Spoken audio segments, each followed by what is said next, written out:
Le dev perso est mort et je vais t'expliquer pourquoi. Depuis toujours, on t'a appris à penser, mais on ne t'a jamais appris à penser par toi-même. Et c'est exactement à cause de ça que le dev perso est actuellement en train de mourir. Parce qu'aujourd'hui, on t'explique comment tu dois vivre, comment tu dois penser, comment tu dois ressentir, mais à aucun moment on ne t'apprend à ressentir ce qui est vrai aux yeux de ton cœur. On est littéralement matraqué d'affirmations positives, de miracle morning ou encore de il faut élever ta vibration, ta fréquence. Et pourtant, on n'a jamais été aussi fatigué, aussi lessivé de toutes ces injonctions. Alors aujourd'hui, j'ai envie qu'on prenne un moment de vérité ensemble. Un moment pour comprendre d'où vient le développement personnel à la base, pourquoi il a autant envahi nos vies, pourquoi les nouvelles générations s'en détachent, et surtout pour répondre à une question essentielle: qui faut-il écouter réellement? Mais avant de continuer, si tu es nouvelle sur cette chaîne, je te souhaite la bienvenue.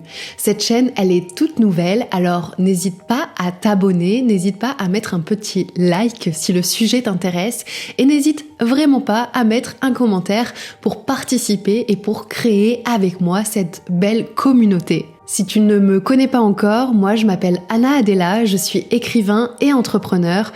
J'aide les gens à écrire leurs livres et à créer leur business et leur univers en ligne. Donc, si ces sujets te parlent, n'hésite pas à t'abonner. Pour comprendre pourquoi le dev perso ne fonctionne plus aujourd'hui, il faut revenir à son origine. Le développement personnel est né principalement au XXe siècle aux États-Unis dans un contexte bien précis, le capitalisme. La performance, la réussite individuelle, la nécessité d'être performant. C'était le rêve américain, l'American Dream comme on dit. C'était utilitaire, c'était de l'ordre de l'efficacité. Il y avait l'utilité à ce que tout le monde soit meilleur, que chacun soit plus performant, que chacun arrive à mieux réussir. Il y avait donc cette injonction à faire plus, à être la meilleure version de soi-même pour servir le capitalisme. Puis, avec le temps, on y a ajouté de la psychologie humaine et on y a ajouté aussi de la spiritualité. Aujourd'hui, le développement personnel est une grosse injonction à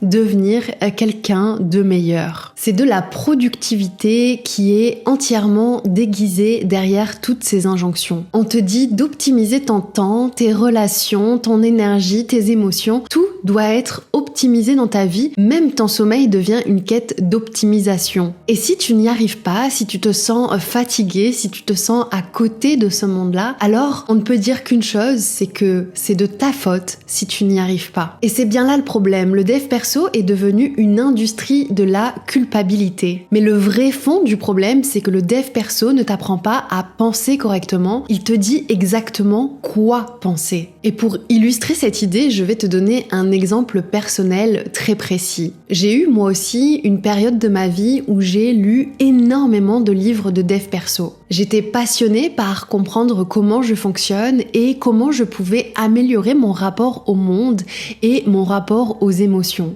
Dans cette période de ma vie, j'ai lu un livre de Louise Hay qui s'appelle « Transformer votre vie ». Dans ce livre, l'auteur partage une croyance et j'avais adopté cette croyance comme une vérité qui m'était personnelle. L'auteur exprimait cette idée que, avant de s'incarner sur Terre, on choisissait tout le contexte dans lequel on allait arriver dans notre existence. Cela signifiait que l'on choisissait nos parents, que l'on choisissait le contexte de vie dans lequel on arrivait, qu'on choisissait aussi nos épreuves, nos échecs, tout ce qui était difficile qu'on a vécu lorsque l'on était petit. Et cette croyance, je l'ai adoptée comme étant une vérité personnelle. J'aimais beaucoup cette idée car cela me permettait de ne pas me sentir victime d'un destin que je n'avais pas choisi. Dit comme ça, tu vas me demander demandé « Et alors Anna, c'est quoi le problème ?» Eh bien, pendant des années, je n'ai pas vu le problème qu'il y avait à avoir adopté cette croyance. Par contre, un jour, je fais un stage en hypnose ericksonienne. On parle vraiment de l'hypnose thérapeutique, de l'hypnose pour accompagner les êtres humains à mieux vivre avec soi-même et non de l'hypnose de spectacle qui est une autre forme d'hypnose. Et pendant ce stage, je me fais accompagner par un hypnothérapeute et pendant ce voyage intérieur avec mon propre esprit, mon propre inconscient, on vient mettre de la lumière, mettre de la conscience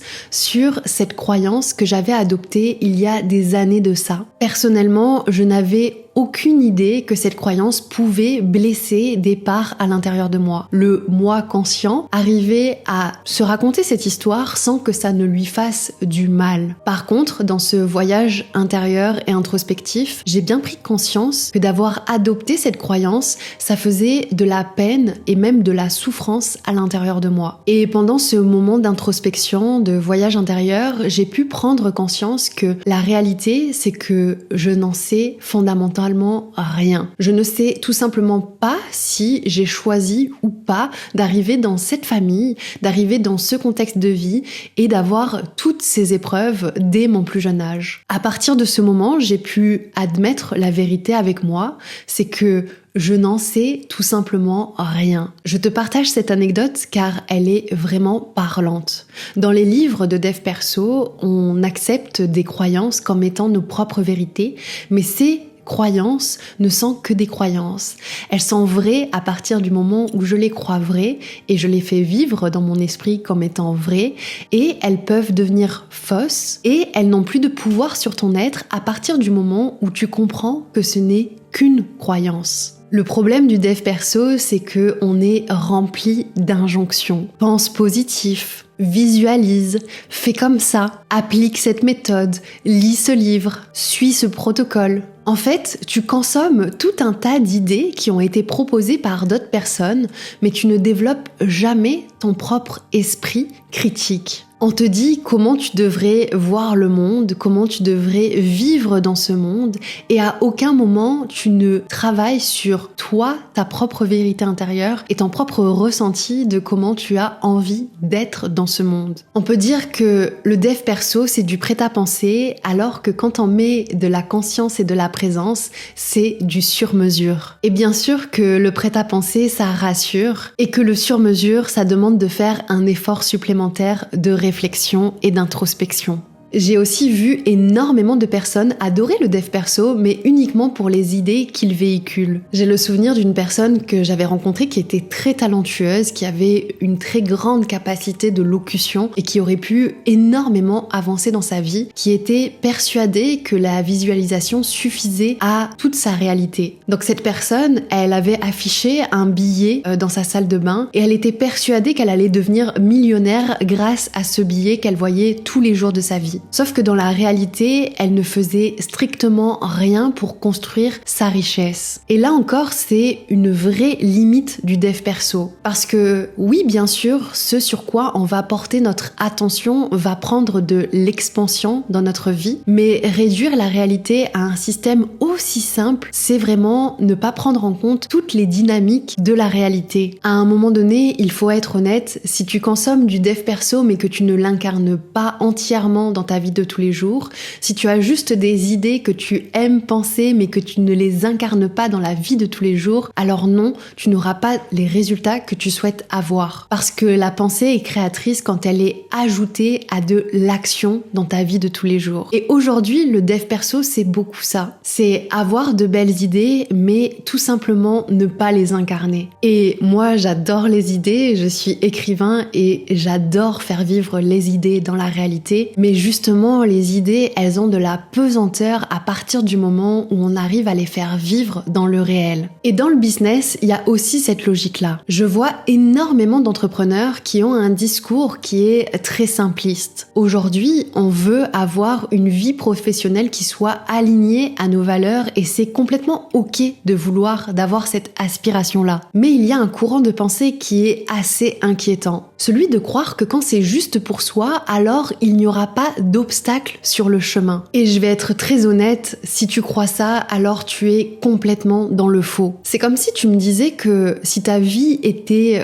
complètement alignée à tes désirs, alors tu n'aurais aucun challenge tout au long de ta vie. Et d'ailleurs, ça me fait penser à ce livre qui s'appelle L'obstacle et le chemin. Parce que la vie, que ce soit la vie entrepreneuriale ou la vie personnelle, elle est remplie de défis, elle est remplie de challenges, elle est remplie d'erreurs, elle est remplie de détours. Et croire que la vie, ça doit être un lent fleuve tranquille, c'est tout simplement refuser l'aventure d'être soi. Et le problème de cette croyance, c'est que à partir du moment où tu penses que ta réalité doit être simple et qu'au premier obstacle, tu n'es pas dans ton propre chemin, alors tu vas abandonner dès le premier obstacle. Et finalement, c'est un bon discours pour se trouver l'excuse de ne pas aller au bout de notre chemin. Et d'ailleurs, quand on adopte des croyances sans les questionner, le problème n'est pas que mental, il peut être également de l'ordre du corps. Je vais te donner un exemple très concret que j'ai vécu lorsque j'accompagnais le business d'un entrepreneur en Suisse en tant que online business manager. Je me rends à un séminaire annuel de la boîte et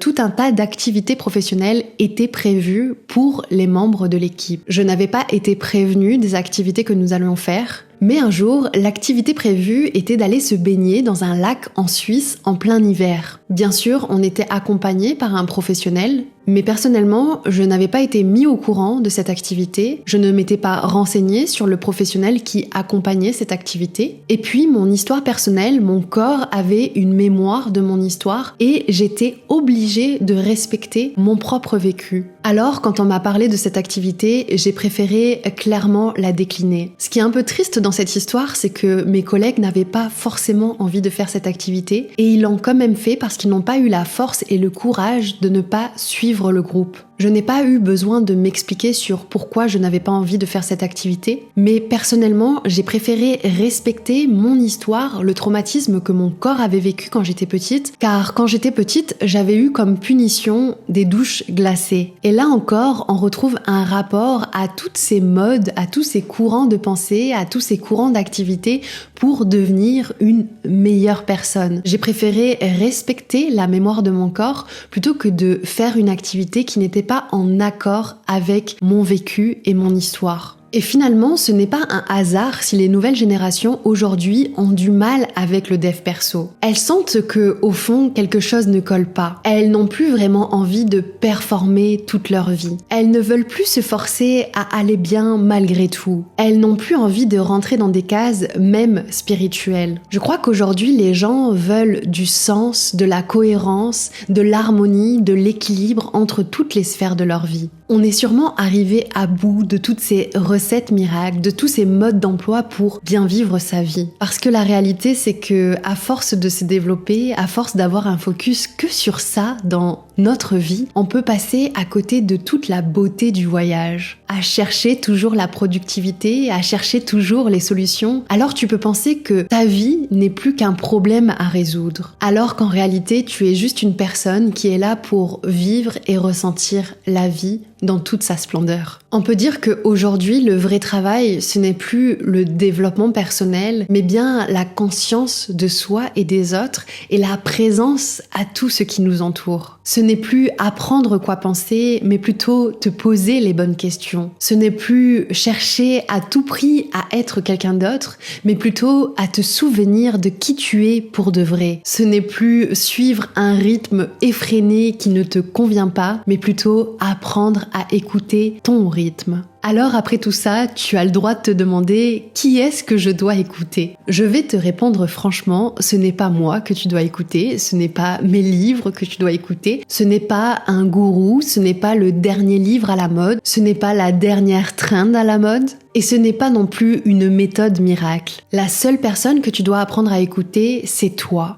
Ton corps, tes émotions, ton intuition, ton ressenti, ta vérité. Et bien sûr que c'est inconfortable d'apprendre à s'écouter. Et bien sûr que c'est grâce aux autres qu'on apprend à s'écouter. Mais la vérité, elle est jamais dans les mains de quelqu'un. Elle passe souvent son temps à changer. Et c'est sûrement dans l'incertitude qu'on apprend à vraiment bien avancer. Et je te souhaite de te rencontrer pour de vrai. C'est maintenant la fin de cette vidéo. Si tu es resté ici pendant toute la vidéo, alors je te propose de mettre le commentaire discernement. Et si tu veux créer un business aligné, écrire un livre qui soit le reflet de ta propre pensée et créer un univers en ligne qui soit harmonieux et qui te ressemble pour de vrai, alors je t'ai préparé une expérience gratuite en 7 étapes. Tu peux t'inscrire juste en dessous dans la description de cette vidéo, c'est gratuit et on se retrouve de l'autre côté. Pense à t'abonner, pense à partager, pense à liker, pense à commenter, c'est une nouvelle chaîne et tout ce que tu vas pouvoir faire, ça va me donner envie de continuer à t'apporter de la valeur ici. C'était Anna Adela et je suis très heureuse d'avoir passé ce moment avec toi.